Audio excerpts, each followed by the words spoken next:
Simar Ram, Simar Ram, Simar Ram, Simar Ram, Simar Ram, Ram, Simar Ram, Simar Ram, Simar Ram, Simar Ram, Simar Ram, Simar Ram, Simar Ram, Ram Ram, Simar Ram, Simar. Welcome back. It's good to have you back. We are heading into the third panel of the day on Guru Tegh Bahadur, his life and his martyrdom. And I have the privilege and the pleasure of introducing the two speakers. First up, we have Sher Singh, who has had multiple careers as an author, a lecturer, litigation lawyer, police commissioner, editor, publisher, and journalist, including stints as a national current affairs columnist, travel writer, television host, and radio commentator. He is also the founder of the online magazine SikhChic.com, the Spinning Wheel Film Festival, the annual Guelph Lecture on Being Canadian, the Centennial Foundation, and Toronto's annual Vaisakhi Gala. He is the author of 2 books of essays, The Lion and the Princess, and India's 1984. The first volume of his memoirs, titled The Accidental Lawyer, is due to be published by the end of this year. He resides in Canada and can be reached at tsharesingh@gmail.com. And I'll post that for you in the chat as well. With a reminder that if you have any questions or comments, please feel free to make use of the Q&A box at the bottom. And without further ado, then I'll hand over the virtual podium to you. Mr. Singh, please go ahead. Waheguru Ji Ka Khalsa, Waheguru Ji Ki Fateh. I'm grateful to Dr. Pashura Singh and his team for the opportunity to share my thoughts in this August gathering. Of course, I'm not an academic, unlike all of the brilliant scholars you will have heard from during this wonderful conference or webinar over the course of this weekend. What I will do is try and give you a different perspective, one from the point of view of a lay person. I want to warn you at the very outset that my thoughts today are not learned. My ruminations on the 400th birth anniversary of Guru Tegh Bahadur, the 9th master, are therefore through the filter of all that has transpired around us and on us since the beginning of last year and continues to occupy us as we come close to the second year of the terrible affliction we have come to know as the coronavirus or COVID-19. This year, 2021, as we remind ourselves of the life and teachings of an extraordinary man, this year, to put it mildly, has been a most unusual year in more ways than one. I wouldn't be exaggerating if I stated that it is bound to go down along with the year immediately preceding and immediately following it as a major watershed in modern human history.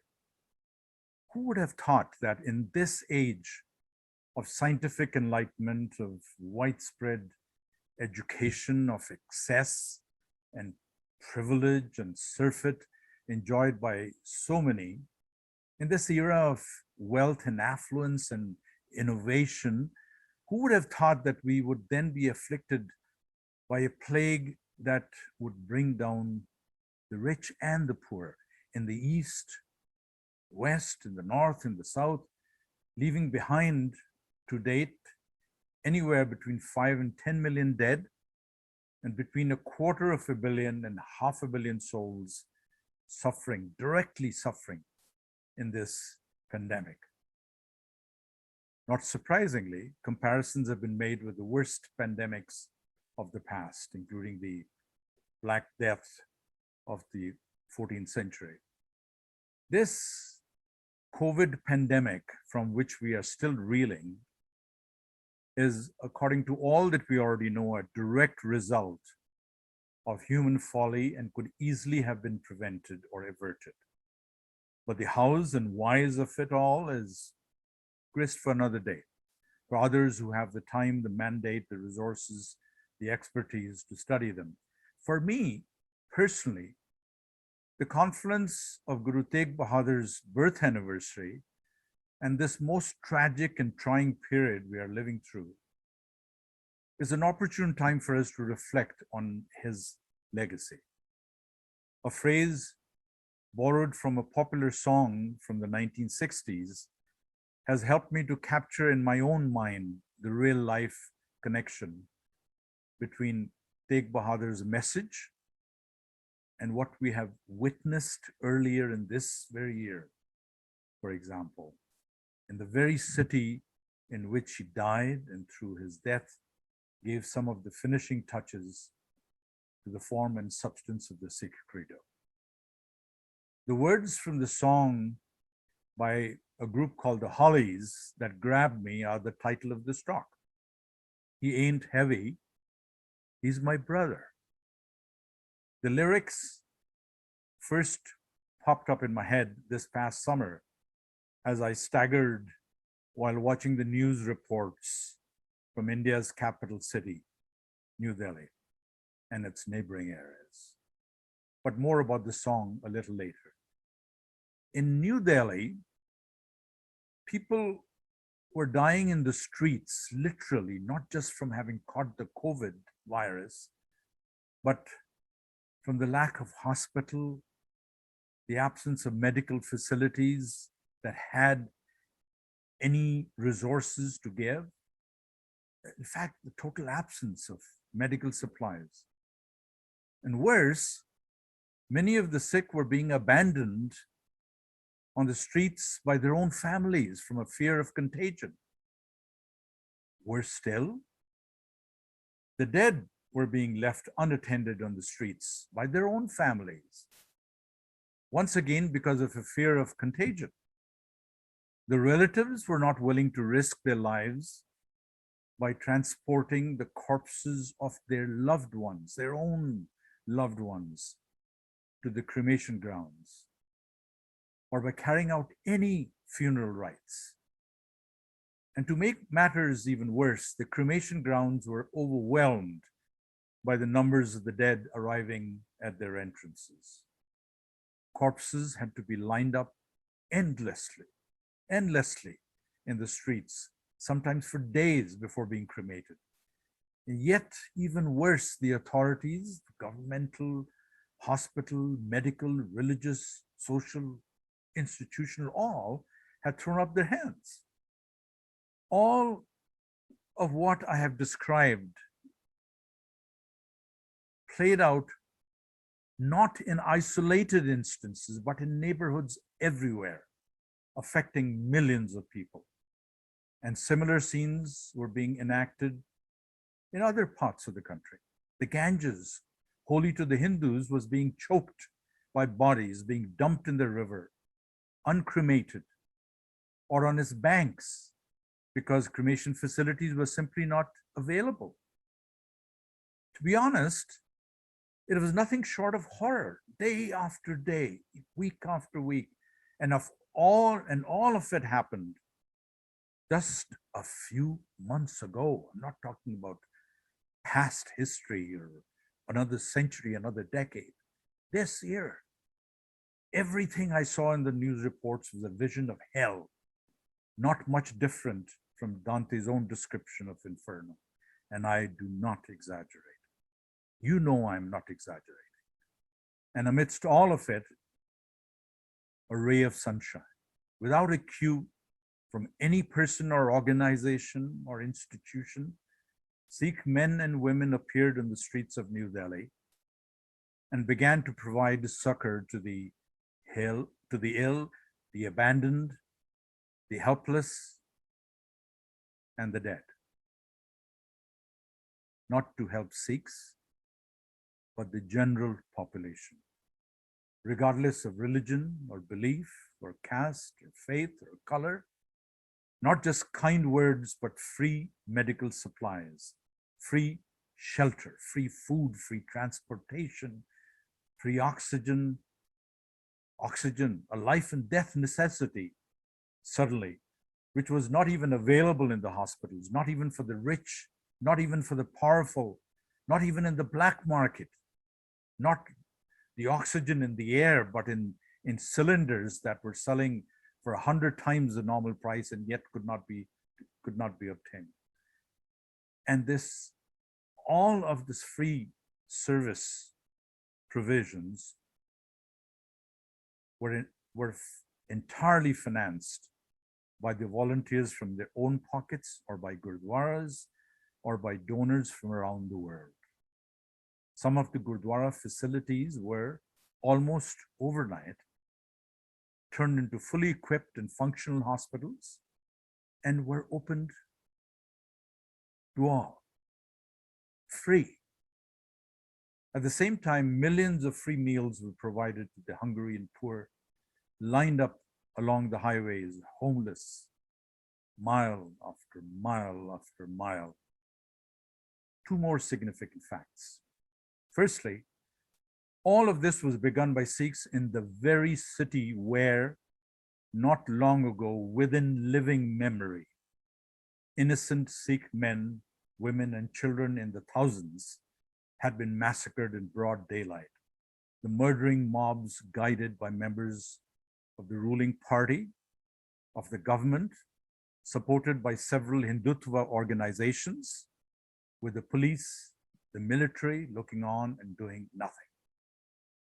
But when the COVID came along, not a moment's thought was given to the notion as to why a victimized minority, which constituted a mere 2% of the country's population, should thus step up to the plate and show the way. No hesitation whatsoever, not a moment's hesitation. The second significant fact is that each and every volunteer Sikh who jumped into the fray to help the needy was instantly and unequivocally putting his or her life in extreme danger. Not surprisingly, many such volunteers contracted the virus as a result of the exposure and died as a result. Let me pause at this juncture to clarify something. I'm not relating the details of what transpired in New Delhi and the rest of India in those difficult days in order to sing the praises of those citizen warriors. Not my caption for them. The Reader's Digest called them, using the picture of these warriors on their cover in their June 2021 edition, and called them citizen warriors. I'm not here to sing the praises of those citizen warriors. Nothing that I have told you so far is a secret from you, is unknown to you. I'm merely leading up to something that has puzzled me ever since. Not that these Sikhs did what they did, but that the Indian populace was taken aback by their grace and integrity in setting an example for other well-meaning Indians to follow. What surprises me is that it surprised India. What was going on in the minds of these Sikhs who automatically, without any prompting or encouragement, left the safety of their homes and at great personal peril went out into the streets to help the helpless? Some went into extremes in what they did. You already know of the teams who drove through the cities in their own vehicles, picking up the abandoned bodies from the streets. Not Sikh corpses, anybody's corpses. Took them respectfully to the cremation grounds and gave them full religion appropriate funeral rites, paid the priests out of their own pockets, paid for the funerals, for the wood out of their own pockets. The question I have struggled with is why? What is it about this community that made them do what they did? As a purely voluntary, spontaneous, and citizen movement, it was hailed the world over as a remarkable phenomenon. What troubles me is that surge of selflessness that was thus witnessed in the area worst hit by COVID was a unique occurrence. It shouldn't have been unique, it should have been common. I would have felt better if such sentiments in the populace had welled up everywhere with a universal willingness to put your life in danger solely because it was to help save lives, the lives of others who were, of course, total strangers, even in a country, regardless of the fact that it was in a country, in a world torn apart by religious strife and interfaith violence. You know, every religion in the world teaches one form or the other of the age-old dictum: love thy neighbor. The maxim is so universal that it is often presented in one form or the other as the golden rule. It's a sentiment known by all, cited by all, endorsed by all, praised by all, yet despite its pithiness, its simplicity, its directness, its universality, its total unambiguity, it has failed to save the world from the mess it is in. It's almost as if everyone sees some fine print hidden behind the words, beneath the words, love thy neighbor. Does it say, for example, love thy neighbor unless he's not of your faith? Blacks, indigenous people, Roma, LGBTQ, Palestinians, Jews, Muslims, to name but a few groups, have been brutalized and mass murdered in the millions by the very people who display the words, love thy neighbor, in large gold letters in the churches and temples in various places of worship. Every community has had a Holocaust of its own. The Christians who call themselves Nazis, yes, they were all Christians, seemed to read the golden rule as love thy neighbor unless he's a Jew. Half of America today seems to think that the dictum is love thy neighbor unless he's not a white Christian. The Israeli regime seems to think that the maxim reads love thy neighbor unless he's a Palestinian. Many Muslims in the world believe that they are to love thy neighbor, but not if he or she is a non-believer. The right-wing aberration of Hinduism that currently holds India in its stranglehold seems to think that its religious books say, love thy neighbor, unless he or she fails to subscribe to Hindu rituals and superstitions. I could go on ad nauseum with such examples of bad behavior everywhere, within every religion, every faith. Sadly, even my own faith tradition of Sikhi has its fair share of lost souls who think there is a hidden fine print in the teachings of our elders, which only they can see, that it is there up to them to implement this fine print. It represents human ingenuity at its worst. What then sets those citizen warriors of Delhi apart? Because they're indeed a people apart. Sadly, a people apart. Sure, there is no shortage of examples from human history which show us how extraordinary sacrifices have been made of life and limb. But every instance that I'm aware of has been expressly to protect your own or further your own beliefs, your own causes. Yes, all of them involve bravery and goodness and self-sacrifice.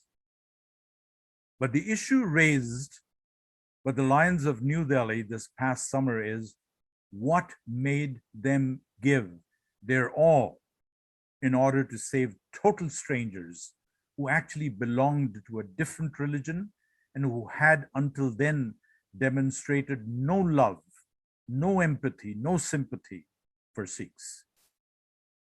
All of which brings me to the death of Guru Tegh Bahadur and what I believe is a direct connection between his life and his death and the actions of his followers 3.5 centuries later in the very same city where he was tortured and executed. A community of Hindu Brahmins located in the region of Kashmir, which fell within the Mughal Empire, had been given an ultimatum by Emperor Aurangzeb, who had the reputation of being a religious zealot and a tyrant. The Kashmiri Pandits were to renounce their faith and embrace Islam, the religion of Aurangzeb, or face death. Friendless and helpless, frightened out of their wits, they sent a delegation 1,000 miles away to Guru Tegh Bahadur, the 9th master of the nascent Sikh community, seeking his intervention as a community leader and begging him to somehow save them. They knew that his teachings rejected much of Hindu practices which Sikhi found abhorrent, but they also knew that he was a man of considerable influence, of a spiritual man, a man of integrity. Regardless of him belonging to a completely different faith, he agreed to help, finding the edict coercing the conversion of members of any religion to another religion as unacceptable. Upon his advice, the Kashmiri Pandits responded to the emperor saying, "We will all convert to Islam only if Guru Tegh Bahadur agrees to convert to Islam, period." Tegh Bahadur was summoned by the emperor to Delhi, where, upon arriving, he refused to renounce Sikhi and embrace Islam. He was tortured and intermittently forced to witness the torture and murder of the Sikhs who had accompanied him to Delhi and who too had refused to follow the imperial edict. Subsequently, Tegh Bahadur was executed outside the ramparts of the Red Fort. The Kashmir Pandits were thus saved from extinction, sure and guaranteed extinction. And the message of Guru Tegh Bahadur's life and death became a basic pillar of Sikh practice. It is the duty of every Sikh to serve the helpless and the needy and to protect the weak and the oppressed. Integral to that message was that the one in need of help did not have to qualify by sharing the beliefs of the Sikh. No other element came into the picture, as the Sikh was to put public service above his or her personal interest.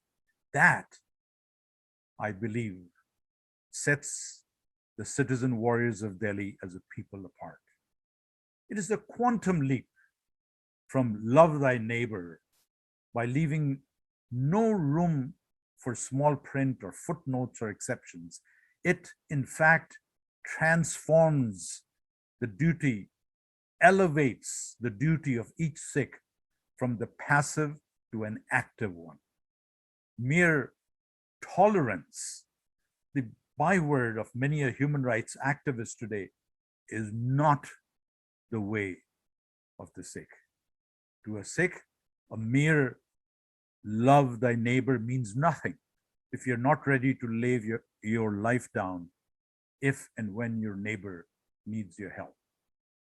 The citizen warriors of Delhi also demonstrated in real and practical terms that the definition of neighbor is an ever-growing, ever-spreading concentric circle until it encompasses Sarbat Dapala.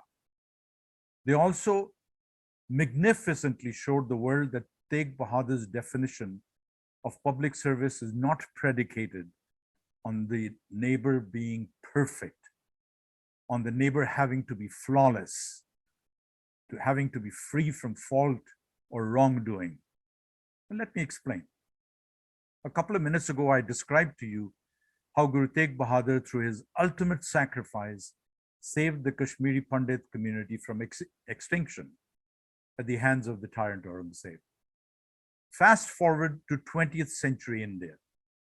The country boasted 3 prime ministers who not only hailed from the Kashmiri Pandit community, but constantly reminded the populace, bragged that they were Kashmiri Pandits. The first, Jawaharlal Nehru, gave himself the public title of Pandit. History tells us that not long after he became India's first prime minister, Pandit Nehru labeled the Sikhs of India en masse in secret documents as a criminal community and instructed his bureaucrats and administrators to act accordingly.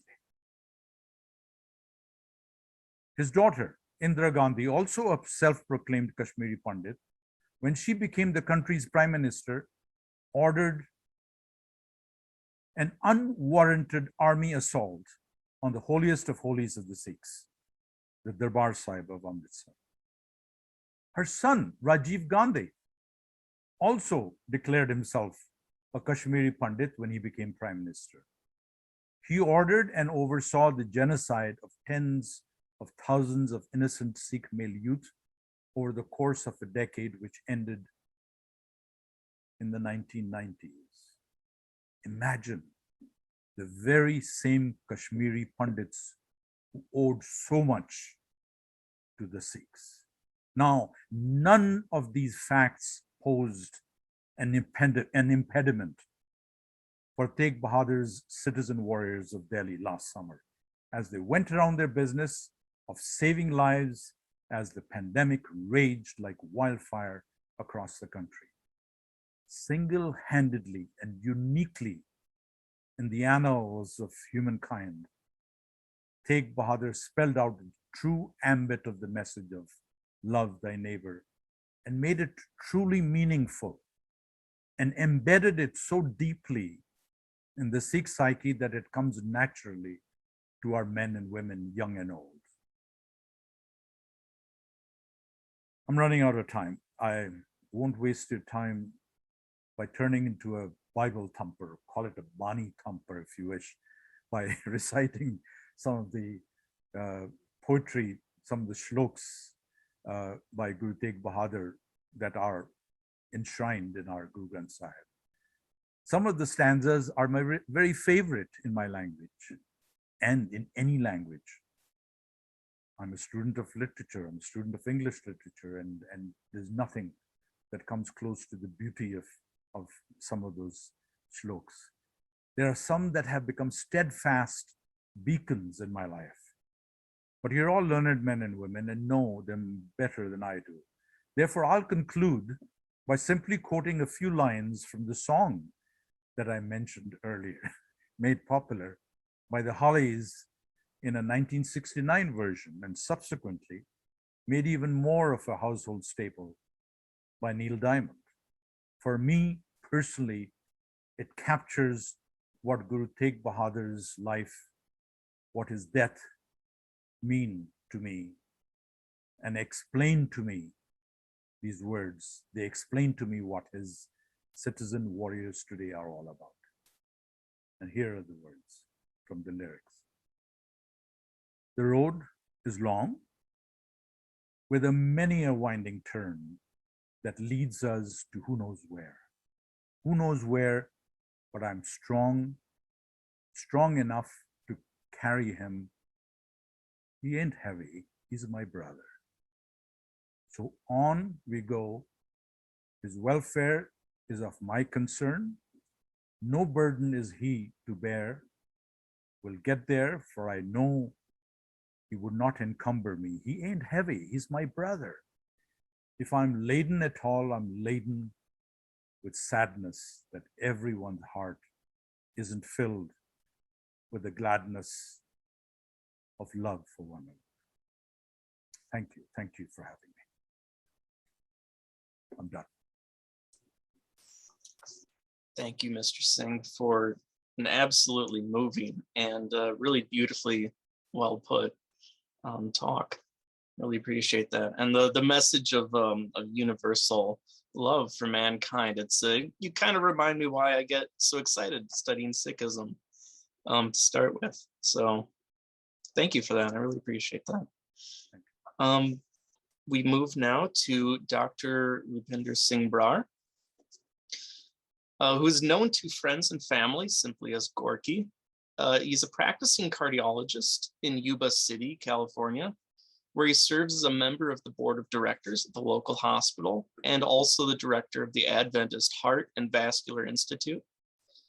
He finished schooling at the Punjab Public School in Nabha, India, and after obtaining his medical degree, went on to complete a twin fellowship in critical care medicine and cardiology at Rush University in Chicago.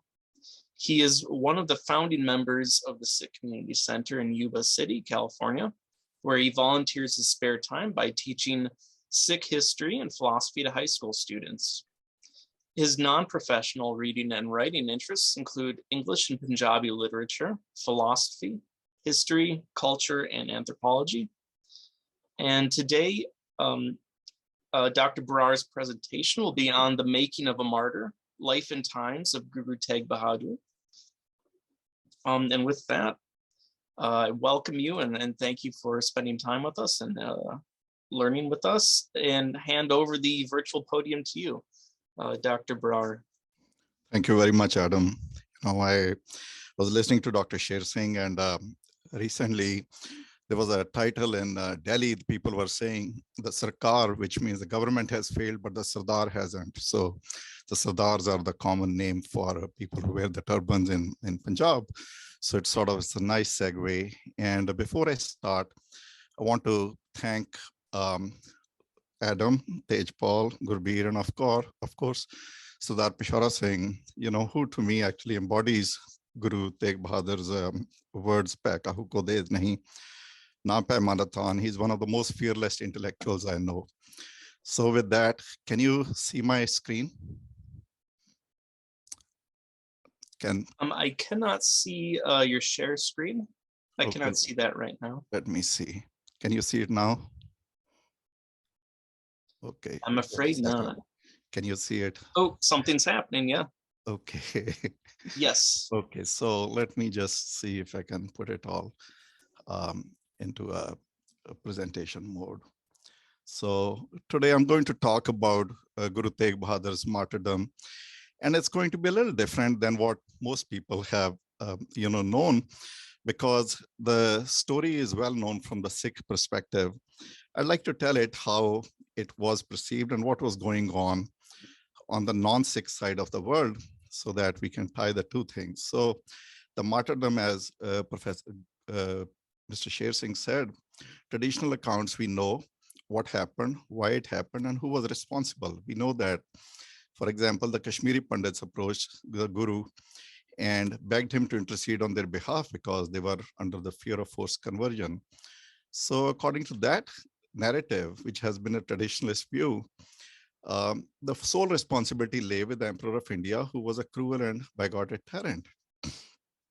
So that view held forth for a long time till the late 20th century. For the lack of better word, I use the word revisionist sort of kindly, that there were a group of academics who felt Aurangzeb was more sinned against than being a sinner, and perhaps there was more subtlety to the martyrdom of Guru Tegh Bahadur. So there are three different intellectuals I'd like to mention example who agree on what happened. Everybody agrees Guru Tegh Bahadur was martyred at the word of the Emperor of India, but why and who, they had some different take on it. For example, in the late 90s, controversy rose in India and questions were raised in the Indian Parliament about a history textbook taught to the high school students, which was authored by a very well-known professor, Satish Chandra. And it mentioned that in 1675, Guru Tegh Bahadur was arrested with 5 followers brought to Delhi and executed. And he mentioned the explanation given for this, according to late Persian sources, is that he, on return from Assam, in association with another individual, had resorted to plunder and rapine, laying waste to the province of Punjab. Really very powerful words. Another academic, Professor Audrey Trusky, wrote a book which has been much discussed in India, Aurangzeb, the Man and Myth, and twice she mentioned Guru Tegh Bahadur as he was executed for taking up arms against the Mughal state, and another place she says the Mughal state executed Guru Tegh Bahadur for causing unrest in Punjab. On the same lines, there's another Canadian writer, Bikram Lamba, who does mention the traditional accounts, but he also said they have been challenged. And interestingly, he quoted Fauja Singh as somebody who challenged that account. The problem with these sources is this. They do base the entire narrative on a single Persian source by Ghulam Hussain Tabatai, but this was written about a century after the event, and it was sponsored by the British. Ghulam Hussain Khan never really visited Punjab, had a biased view of the Sikhs of the time. He lived far away. And again, the translations of what he wrote are many different versions, and some of them more sharp than others. And the other problem is that there are other Persian accounts that have not been taken into account. But then there's also a problem for the traditionalists, because if you reject it out of hand, the argument they give is that the traditionalist accounts are far too simplistic. They rely too much on the caricature version of the Mughals. The Mughals being Aurangzeb executed Guru Tegh Bahadur because he was a bigot. And that bolsters the historically inaccurate political narrative being, banded bound in India, that the Mughals were glorified terrorists. So I actually look upon it more as Professor Harjeet Singh said this morning. It wasn't so much of a religious thing as it was the good versus the bad, or rather the political issues. So I would like you to invite you in the next 10-15 minutes to take you on a journey to follow with me, answer these questions. What motivated Guru Tegh Bahadur to go to Delhi? What motivated Aurangzeb to sentence him to death? And only then can we decide whether the sentence was justified or not. So let's follow the Guru Tegh Bahadur, not the Guru that we revere, but the man that we know as, who was born as Tyagmal. So we know he was the youngest of the 5 sons of Guru Har Gobind. At one point, even passed over for Guruship. And his name was changed from Tyagmal to Tegh Bahadur. It was another interesting thing that the Mughals took offense, because the only person who would give the title Bahadur was the Emperor of India. And so this was an affront that Guru Har Gobind, who was considered the true Guru by the Sikhs, could take upon himself to give this title. But anyway, Guru Tegh Bahadur was taught by 2 individuals who probably were the most keen observers of the Nankian philosophy, Bhai Gurdas and Baba Buddha.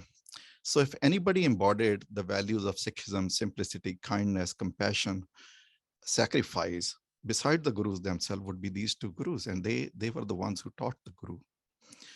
We know that Guru Tegh Bahadur was not a recluse, but he was a reclusive man. He kept to himself, most traveled Guru after Guru Nanak. But we know that he was non-confrontational. And one of the reasons why we know that is because of this building. This is the Gurdwara Thada Sahib, where the Guru prayed when the doors of Harimandir Sahib were shut in his face. Rather than confront the people who closed the doors, he sat outside and prayed. Similarly, he forgave Tirmal, whose followers had attacked him and injured him, because that was his style. I will not elaborate too much on this portrait. It's considered a self-portrait partly by the Guru, but we know that he was a sensitive man. He was a poet, scholar, musician, and a painter. It would be hard for such a man to be a simple rebel that Mughals would, execute basically for a rebellion. Then who was Aurangzeb? His supporters tell us that he was a well-read scholar, and indeed he was. He had read Firdausi's Shahnama and Sadi's Bustan as a prince. These were historical, philosophical texts that were considered mirrors for the princes. in the ethical values they embodied. There's a story that Aurangzeb once cried listening to the Bustan because he was most moved by it. He was austere to a fault, spent very little on himself, and because of that, he was called Zinda Pir. And he was a disciple of a Sufi Sheikh Masoom. But there was other side of the story. Sheikh Masoom, as Dr. Pishora Singh's lecture that'll come later on, and he has mentioned in his other very nice paper on the martyrdom of Guru Arjan Dev, was a very conservative Naqshbandi order. And Naqshbandis were very conservative order, and Sheikh Masoom was the head. Aurangzeb was very ambitious. He was cunning and manipulative. And he was a third of the four sons of Shah Jahan, because of which he knew that only one would survive and made him intensely paranoid and insecure.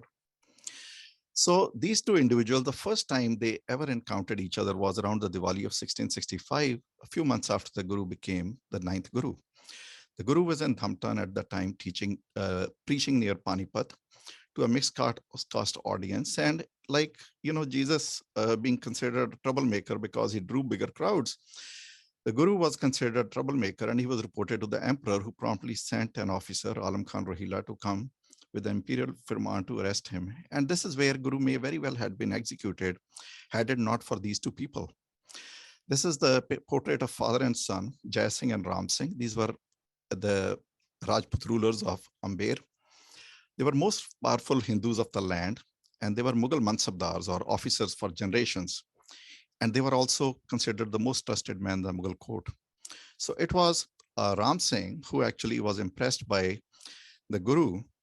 And both the Kachwahas actually knew about the Sikh Gurus because they considered themselves the titular head of all non-Muslims in India. So titular head of Hindus and every other sect.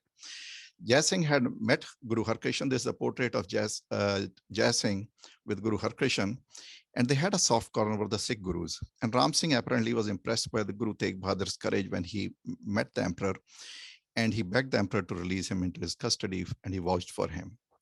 It was upon Ram Singh's advice, according to some sources, that the Guru left for Assam. So this is the map of India. On the left-hand side is the land of 5 rivers. And on the extreme right side, that finger pointing to the top, is the land of Assam. And Guru journeyed in 1665 towards Assam. And there were reasons, because he already knew the area well. He had traveled the Gangetic Valley before.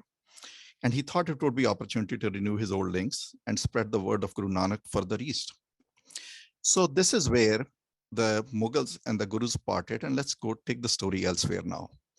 So after 1665, that encounter, the emperor and his mansabdars were drawn to south, where there was a problem named Shivaji. Shivaji was a lower caste Hindu. He came from humble origins. He was a charismatic leader, and he was a rebel's rebel. And by 1665, 1666, he had become a thorn in the Mughal side. He had defeated army after army sent against him. It was only after Jai Singh smoked him out of his mountain hideouts that he was forced to come with Ram Singh to the court. Ram Singh and Jai Singh offered to intercede on his behalf, and they hoped that the pomp and glory of the Mughal court would impress upon him to become a loyal Mughal subject like all other Hindu rulers of the time. Shivaji didn't have much of a choice and reluctantly agreed. And they met the Mughal emperor, and Shivaji met once in their lifetime at Agra, and that meeting was a disaster. They met for one day. In one day, he became a mansabdar. He was appointed a Mughal officer. Shivaji actually did not realize that he was not going for a one-on-one meeting. There were hundreds of mansabdars, and he was asked to stand in line with one of them. Feeling insulted, he left. This really insulted the Mughal court, and he was immediately imprisoned after that. This was the first mistake Aurangzeb made, because there was no prison anywhere which could keep Shivaji alive. Either he had to be executed in hindsight, or Shivaji, there's a story how he escaped. It's it's a story of legends. But anyway, Shivaji escaped from his prison, bribed the guards, and smartly, rather than heading deep south where his headquarters were, he actually headed east along the Gangetic River. Then he swung south when he was far away in Orissa, and then swung towards his Deccan hideouts. He was dressed as a Hindu monk and traveled through Hindu holy cities from Delhi, Agra onwards. Aurangzeb suspected that maybe Ram Singh had let him go and demoted him. And then Aurangzeb took his wrath on the innocent bystanders. And remember this date. This is the date Guru Gobind Singh was born, but this is the date that Shivaji escaped from Agra. And that was a turning point in how Aurangzeb started feeling about his subjects. From then on, he never really trusted the Hindus, but immediately in 1666, he banned the Hindu festival of Holi, Diwali, and also Navroj, which was a Shia festival, an Iranian festival. Next, what he did was he destroyed some of the most venerated Hindu temples, the Vishwanath temple in Kashi, Keshwadeo temple in Mathura, and Kalkaji temple near Delhi. And to add on to the humiliation, the idols were taken from there, from the destroyed temples, and buried in the steps of the Bibi Ka Makra Mosque in Agra in 1667, the next year, so that the faithful Muslims would step over the Hindu idols. I mean, this is as soul-crushing as you would get. And Aurangzeb didn't stop over there. In 1667, he invited 500 Muslim religious scholars to write Fatwa-e-Alamgiri. It was a legal code based on Sharia Islam that was to become the law of the land. And notice this, the first time in history that any non-Muslim state was going to be governed by Islamic Sharia. And in 1669 came an infamous order to destroy Hindu temples and build Muslim mosques instead. This is the copy of that order. And it was elaborated, it was sent out on April the 9th. And what it said was that basically, I'm taking just one part out, province of Thata, which is in close to Punjab, Multan and Benares. The Hindu misbelievers used to teach their false books to in their established schools. So the order was to demolish the schools and temples of the infidels with utmost urgency and put down the teaching and public places of these unbelievers. So what does this have to do with the Sikhs? It affected a very small place in Punjab. There was a small township called Buria near Sirhind. Here, the fanatic Muslims took it upon themselves to destroy a Sikh house of worship. And they put a mosque instead. They also appointed a local Sayyid as a caretaker. And the Sikhs retaliated. They destroyed not only the illegal structure, but also killed the Darwish. And somehow the whole episode was reported to the Emperor of India. And this is where the Sangat sent out a message to their Guru. Far out, if you see the dot in the far right-hand corner, that's where the Guru was. So now look at the difference, the distance between Assam and Punjab, and these dots, the bigger the dots, they illustrate the more important temple, and the dots are where some of the most important temples were destroyed. This is between 1666 and 1670 when Guru was sent for Punjab. And this is the Guru's route to go to Punjab, from Assam to Punjab. So he could actually witness firsthand basically the temple destruction and the violence that was being committed on his country. So this, for example, actual picture of Vishwanath temple in Kashi, which was converted to Gyanvapi Mosque. You can even see some of the Hindu parts of it and the Muslim dome in the background. Same was the fate of temples in Mathura and Delhi. So the Guru traveled with his troop back to Punjab, and everywhere he stopped, people came to pray to him, pay respects to him. These were ordinary people, these were landlords, these were other spiritual leaders, and there were sect leaders like the sect of the Satnamis, and I'll come back to them for a second. So imagine the Emperor of India. This is the kind of violence people have questioned. Some historians have questioned whether the Kashmiri story is true or not. I'll come back to that also, but notice how much violence somebody is doing to the psyche of a country. And these are basically very easygoing people. So there was a reaction. So within months of the temple desecration at Mathura, the Jats of area rebelled under a Jamindar called Gokula. They kicked out the local Mughal Faujdar, destroyed a large Mughal force sent to capture them. And although eventually Gokula was captured and executed, he encouraged others to follow suit. And 1672, just 3 years before the Guru was executed, there was another uprising that people don't really know very much about. It was called a Satnami Rebellion. And interestingly, these Satnamis were low-caste peasants who were inspired by the Nankian philosophy. Even the title of their sect, Satnam, came from the Guru Granth Sahib. They prayed to a formless God like the Sikh Gurus. They called their community the Panth. And they took on the Emperor of India and almost took the capital by storm. There was another turmoil building up by this time. Shivaji has escaped and he had already put together his forces. In February of 1670, he started a fresh offensive by massacring the surprise Mughal garrisons and began deep and punishing raids into Mughal territories.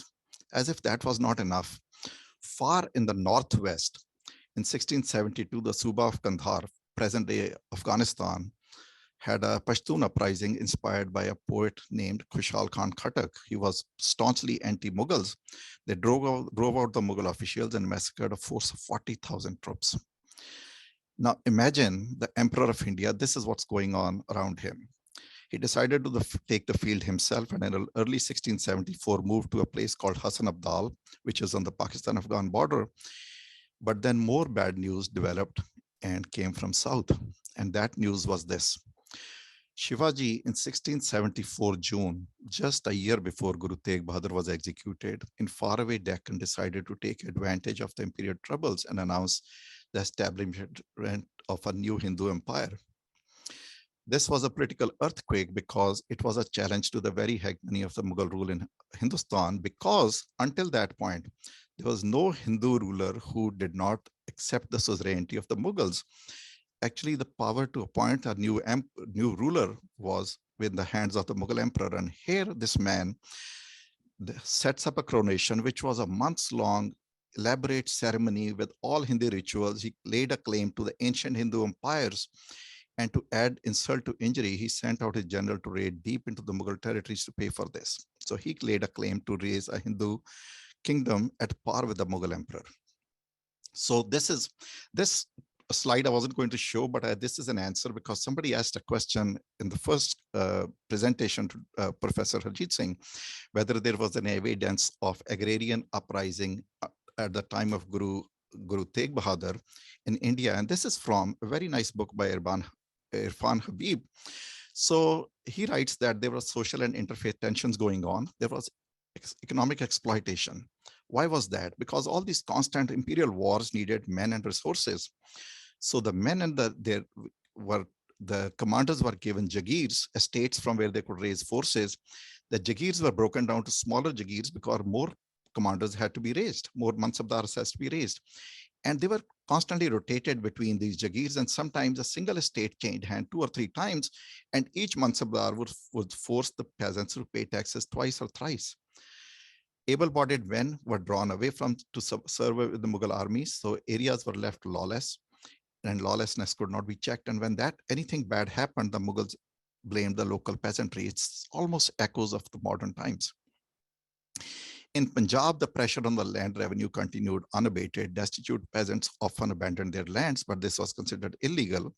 And there were reports of peasant families having to sell children to survive, like modern-day Afghanistan.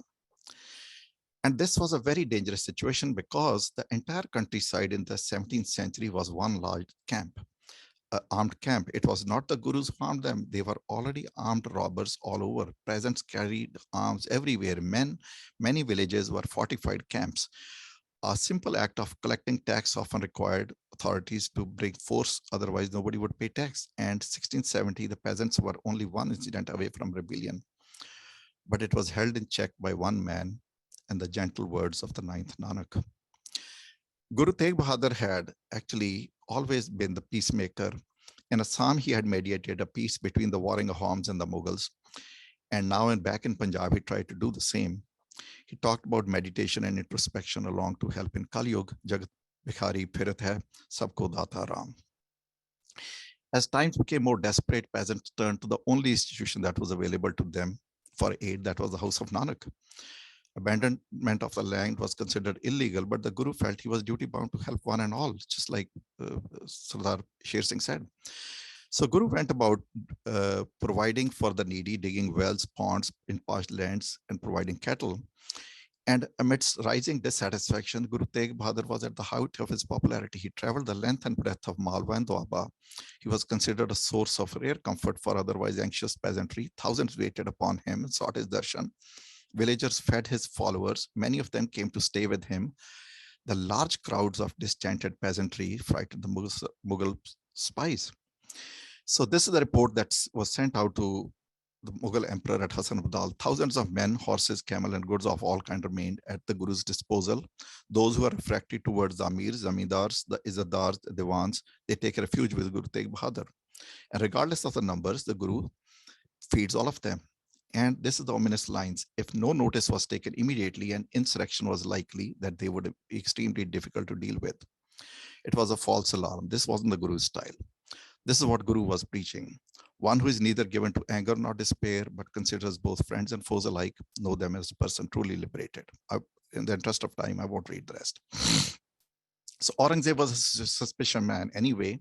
He had seen how Guru Har Rai had supported his brother Dara Shikoh during wars of succession. He had already seen the Satnami rebellion. He was surrounded by insurgents, threatened by a new Hindu political revival. And assuming the worst, he sent a secret message to the Subedar of Lahore. Guru Tegh Bahadur was to be arrested immediately and executed lest he became a bigger threat to the empire. And this is where the die was cast. And from the Patwahis, we know that on May 24th, 1675, Pandit Kirparam, a Kashmiri Pandit with 14 Pandits, begged the Guru to intercede on his behalf. It wasn't the first time people had begged the Gurus to do that. In 1598, Guru Arjan had similarly been asked to intercede on their behalf to Emperor Akbar because of a famine. So the Guru knew that he was supposed to do. And the die was cast on July the 10th, 1675. He left Anandpur. He was unarmed, alone but for 3 close followers, brothers Pai Matidas, Satidas, Pai Dayala. This was not the act of a rebellious man. He was trying to go and talk some sense into the emperor. And this is a jail exists in Sirhind where the Guru was imprisoned. He was apprehended there on July the 12th and locked up in Sirhind, transported to Delhi in captivity. So this is one of the Guru's Shabad. I don't know whether he uttered it then, but it's really captured the shock this people must have felt. Strength departs, fetters remain, all remedies are gone. You alone remain a hope as once you help a trapped elephant. This is a metaphor from a Hindu myth. And this is what the Gurus wrote in return. Strength is restored, fetters break. In your hand, in God's hand lie all remedies. So this was the man. This was really as travesty of justice as you can think of. A warrior for peace in my mind. The residents of Delhi anxiously waited the Guru's fate, and a kind official named Khawaja Abdullah of Mani Majra let the Guru communicate with his followers. His words were read, repeated, and recited by the faithful in Delhi. Many prayed for his well-being, and this is where the stories came around that people said the Guru could leave, come and go from his jail at will. And his words were repeated. And again, these are some of the most beautiful words, that you find in the Guru Granth Sahib, and I find them very moving. Again, in interest of time, I'll skip over them. Ram gayo Ravan reho, gayo sab parvar. And then the most touching of all, and this is, I'm sort of moved by the lines. Naam reho, sadhu reho Guru Gobind, kah Nanak e jagat mein, ken japyo Guru manth. But it was, maybe Guru didn't intend it, but that is a perfect metaphor. You could take the Guru's life, but the Guru Gobind will stay. Sadhus will remain, the goodness will remain. And in November 1675, the shy introvert pupil of Baba Buddha and Pai Gurdas became the most famous martyr of the time. Hindustan took immediate notice. So he was immediately declared the Hindi Chadar because he had deep links in the Gangetic Valley where all those people had come to, beg him to intercede on their behalf. He was declared the protector of Hindustan, the Chandni, just like the Chandni over this. This is, by the way, Gurdwara where in Delhi, Chandni Chowk. And in Maharashtra, Samarth Guru Ramdas took notice of Miri and Piri. Samarth Guru Ramdas was another link. He had become, by that time, a mentor to Shivaji. And he had met Guru's father, Guru Hargobind, and one time questioned his concept of Miri and Piri. And in his book, he wrote, I understand the concept now, that you could carry the swords for the defense of the poor. But if you want to look at the evidence from the time, the most authentic evidence comes from the words of Guru Gobind Singh, Tilak Janjuraka Pravtaka Kino Bedo Meloko Saka. So he protected the forehead mark and the sacred thread of the Hindus, which marked a great event in the Iron Age. For the sake of the saints, he laid down his head without even a sigh. So what motivated Guru Tegh Bahadur to go to Delhi? I think he was probably the most fearless of the men of his age. Probably the man who understood the power of non-violent pressure. He went on a mission for conscious martyrdom. And what motivated Aurangzeb? Even if we concede he was not a bigoted emperor, he was a very paranoid emperor. And this was probably one of the blunders that he committed. I'll let you decide whether the sentence was justified, because this is the epilogue. Less than 200 years after that, the British took Delhi with the help of Sikh troops. And this is how the narratives last. You know, the evil lasts even after men are gone. The last Mughal princes were shot in cold blood by a junior British officer named William Hodgson, and their bodies were laid outside the old Kotwali, where Guru Tegh Bahadur had been executed. And in this way, another crime was justified by harking back to the memory of a saint 200 years before. Thank you. Thank you so much, Dr. Brar. What a wonderful presentation. And as a scholar of the 17th century, it's absolutely fascinating. I love seeing the sources you're working with and the questions that you're asking. Very valuable historical questions, still so important today. We still kind of live with that history. Both presentations, I just can't say enough good, really. The clear uniting theme is the sacrifice of Guru Tegh Bahadur, of course, right? And that the sacrifice for someone who you define as your neighbor, as Sher Singh said, a neighbor without predicates, without footnotes, without qualifications, someone who is your neighbor, and you lay down your life for them. So I find that absolutely fascinating. But without further ado, I'll take a look and see what we have in the question and answer. And I invite the panelists to take a look as well. So first, a question for Mr. Sher Singh. Sher Singh described the linkage of Guru Tegh Bahadur's message to what Sikhs are doing during COVID-19 era, despite having faced the horrible treatment in 1984 extremely well. A brilliant connection. And this is from Harinder Ahluwalia. And he also says, this is a message that needs to be broadcast on TV. It's a beautiful story. And it's amazing to see sacrifice kind of connected, across the centuries within the Sikh tradition like that. From Gurdas, and I do see a question mark here. That's excellent. Guru Tegh Bahadur was on the path to martyrdom many years before the meeting with the Kashmiri Pandits. Guruji traveled many parts of India, encouraging them to be courageous, advising them on erecting projects such as wells and dams, etc. All this, no doubt, annoyed Aurangzeb. Could it be that Aurangzeb would have issued the death sentence even if the Pandits had not come to see Guru Tegh Bahadur? And that question, I believe, is for you, Dr. Brar, if you'd be willing to address it. So I believe that would have been the case, because Aurangzeb was paranoid. To him, a man who could, at the snap of his fingers, have thousands of people follow him was a danger. And Aurangzeb, if you look at his track record from very beginning, he was a very, very paranoid man. So that was a threat to him.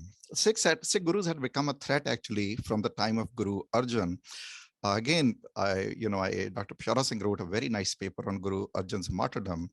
And that goes on to explain at that time, they were on a collision course anyway.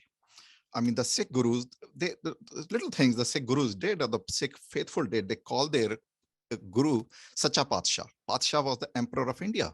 Sacha Patsha was a true emperor. So that always rankled. Aurangzeb had many different reasons. Aurangzeb already had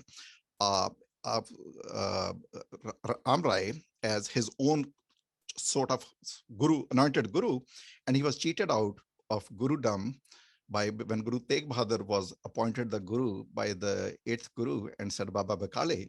So Aurangzeb had many, many reasons to basically not like Guru Tegh Bahadur to begin with. And a fearless man in an age where the only power the Mughals had was fear was basically a mortal threat to their style. So yes, he sooner or later, they were on a collision course. And I think Guru Tegh Bahadur's biggest force was not the Tegh that he carried, the fact that he could not summon the arms. He could summon, there were armed camps all over Punjab, and he forcefully chose not to do that. So it's like Guru Gobind Singh, his son, said, when all else fails, you reach for the sword. Guru Tegh Bahadur gave them chance to fail. And sadly, the Emperor of India failed. Excellent. And it really makes me wonder, Aurangzeb, were his actions motivated by religion, or were they motivated by politics? And how, that I find that in my own studies, both the Ottoman Empire and the Mughal Empire in the same century, you can't really tell the difference sometimes.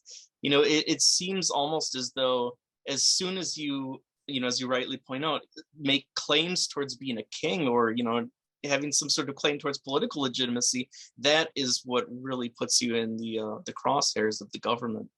And Islam sometimes is just the icing on top. It almost seems to me. I wonder if you would agree with that. Yeah, I think it's hard to put a line, because the idea of secularism was not around then. The separation of powers, the religion and the secular state, it was all combined. So, but Aurangzeb was very, very, it's a paradox. I mean, on one hand, he was a very learned man, and I believe that. On the other hand, he was very shrewd. And he could simply say at some time, he actually appointed a governor in Afghanistan. He said he's too soft and he's too much of a Muslim believer to become a good governor, because he realized that to become a governor, you didn't want to be a religious person. You want to be a cunning person who could tactically use religion when it's needed. So he understood that. Well said. Another question from Satnam Singh. Thank you for a very interesting presentation on the political context of the time. Can you say more about the Satnamis? Oh, good. I'm glad he's asking this. That really fascinated me too. Oh my God. Where do you begin? If you read something, today, it moves me. What would have happened? The Satnamis were the poorest of the poor. I mean, imagine the power the Mughals were taking away was from the Pandits, the highest. These were the untouchables. These people believed in the book, like they actually patterned themselves after Kartarpur of Guru Nanak. So they were poor. The men, the women worked together. They worshiped together. They followed a formless God, and they declared that they were not going to be second to none. If you read their beliefs are right out of Guru Granth Sahib, and their guru was Ravidas. Ravidas Bani, Bhagat Ravidas Bani is there in the Guru Granth Sahib. So they actually followed the same shabads. And interestingly, some people believe that after the massacre, I mean, these people were wiped out, men, women, and children, everybody was blown to bits. Some of them escaped, and some of these, they follow some Guru Granth Sahib views, and some of them had their own, because they were shattered as a people. But the fight they put in, you have to read the Mughal sources, the awe that they inspired. The Mughals were so terrified, they believed the Satnamis could move the bullets out of their way by their hands. So Aurangzeb ended up writing ayats from the Quran, putting them on green banners, having his soldiers carry, so they would actually overcome the magic of the Satnamis. They had to take the artillery pieces from the Red Fort to put it in the field to fight these people who had never fought. These were the lowest of the low. This is what I find fascinating, how the Nankian word was spreading out in North India at the time. And just to make sure that we get the rest, I think you mostly addressed Satnam Singh's question here. Is it possible the Mughals assume they're disciples of the Guru due to their name? I think you at least addressed the connection with Ravidas. And then also adding to my question before, Satnam Singh writes, and since the rebellion and the destruction of the Satnamis was so severe, this might explain why later Mughal accounts regarded the Guru as a renegade, devastating Punjab. Gurus, there is a story of a Satnami going to meet Guru Tegh Bahadur in Delhi in 1672. This was literally months before the rebellion happened. Now, nobody knows what they talked about, and I doubt Guru Tegh Bahadur put him up to it, but I'm sure the Emperor of India, basically, the paranoid that he was, he probably held Guru Tegh Bahadur responsible in some way or the other. So, but there was a big synergy in the philosophy, what the Satnamis believed in and what the Guru was preaching. There's no question. And comment from Harinder Alawalia. talking about the succession struggle, of course. Harnda Afawali is saying, what do you expect from a despot who kills his brother and jails his father to accede to the crown? How much value can you have for a perceived enemy who challenges his power? This was the case with just about every royal family that had a Turkic background, from the Ottomans to the Timurids and you know, their ancestors, the Mughals. This is what they did. And then I think there's, you mentioned Audrey Trushka's book. I think she quotes at one point from a Westerner who's there, and he's asking at the execution of Dara Shikoh, and Dara Shikoh says, "I would have done the same thing to you, my brother." We don't know if this is, this could be an exaggerated account, but the big question is, what would have been, what could have been if Dara Shikoh had been, the one to succeed the throne and not. Yeah, interestingly, the succession struggles were this way. You backed one, the nobles were allowed to back one side or the other, and they were mostly forgiven till the later Mughals. So you could back a wrong side and still be considered. Just one Singh backed Dara Shikoh, and just one Singh was forgiven, and but the gurus were different. Okay, so gurus were not, first of all, they were not considered Rajput nobility, and their backing was the grassroots. This was a threat to the empire, so they could not be allowed to dabble in the power politics. That was the realm of the nobility. So in so many different ways, the gurus were, Aurangzeb and the gurus were on the wrong side.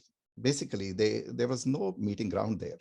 So Aurangzeb wanted a docile man like Ram Rai, who he could play upon and give him a little thing in Dehradun. Guru Tegh Bahadur was as independent as God. So it is very fascinating. If somebody delves into just it's hard to separate the secular and the religious part of Guru and the poetic part of Guru Tegh Bahadur. But Guru Tegh Bahadur is a political force 200, 300 years before the non-violent struggle of Gandhi. 500 years before Gandhi had Varda and his ashram, Guru Nanak had put up Kartarpur, where men, women of all caste, class, and everybody met together. So before we had these terms such as, egalitarianism and others, the Sikh gurus were practicing these terms before they were actually terms.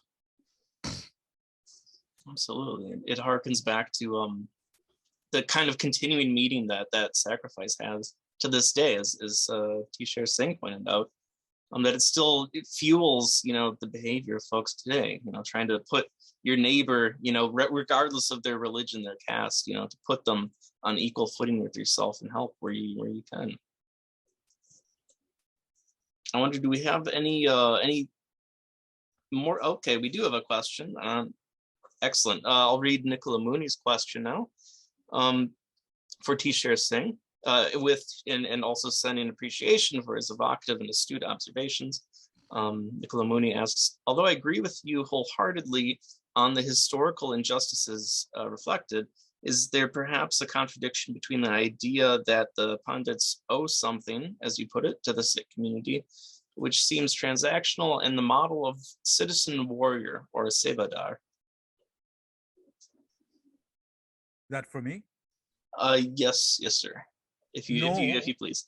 No, the message of Guru Tegh Bahadur, of Guru Nanak and the gurus, all the gurus, was that no, the beneficiary does not owe anything.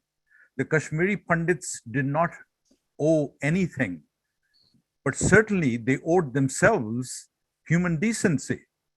They owed themselves, the integrity of being a human being.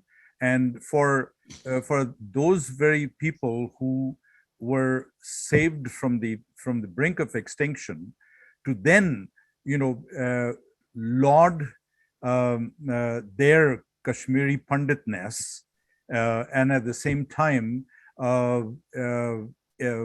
go after a community which had done no wrong.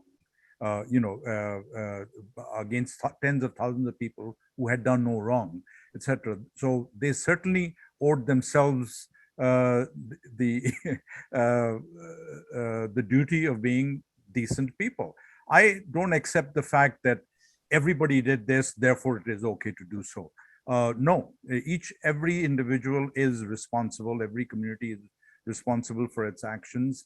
and there is no precedent. There's no common law that says that it's been done before, and therefore it is okay to do so. So yes, they behaved badly, and now they're as a result they're now back to square one, where they're being chased out of their very own land. And Kashmiri Pandits are once again in Delhi begging Narendra Modi to help them. Can I interject here? Yep. We have hit the mark. In 1975, all the Sikhs, around the world celebrated Guru Tegh Bahadur's 300th Martyrdom anniversary. So I was in New Delhi at that time, teaching in a public school. And the procession that started from Punjab, when it arrived at Delhi, it was more than 1 million people, 10 lakhs. So Indira Gandhi addressed that congregation, and I was sitting in the audience at that moment because I was leading in the Guru Harshan Public School, segment. So she said, those Kashmiri Pandits, and we belong to those Kashmiri Pandits, they were our ancestors. She made this public announcement that Kashmiri Brahmins were our ancestors, and we belong to those Kashmiri Brahmins. And when in 1984, she attacked Golden Temple, I was wondering, what happened to those ancestors, So the same lady, who was very grateful, and she was at that moment, praising the Sikhs, that I should have brought a telescope so that I could see all the Sikhs. 10 lakh of Sikhs, that was very difficult to see. So she was praising the Sikhs and making connection with the Kashmiri Brahmins and saying it publicly that I belong to those Kashmiri Brahmins. Sher Singh has rightly explained, Pandit Jawaharlal Nehru would be proud of being a Kashmiri Brahmin, Kashmiri Pandit. He called himself Pandit Nehru. Yes. Yeah, he was known as Pandit Nehru. Yeah. He loved because it got him votes. Right.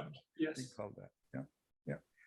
Yeah. So just to summarize in answer to Nicola's question, no, the Kashmiris or the Hindu India does not owe anything to Sikhs, but they certainly owe something to themselves. Where they're betraying themselves, they're betraying humanity, they're betraying human decency. It's as simple as that. Sikhs are not owed anything. They don't expect anything in return. They're riding the way perfectly fine on their own.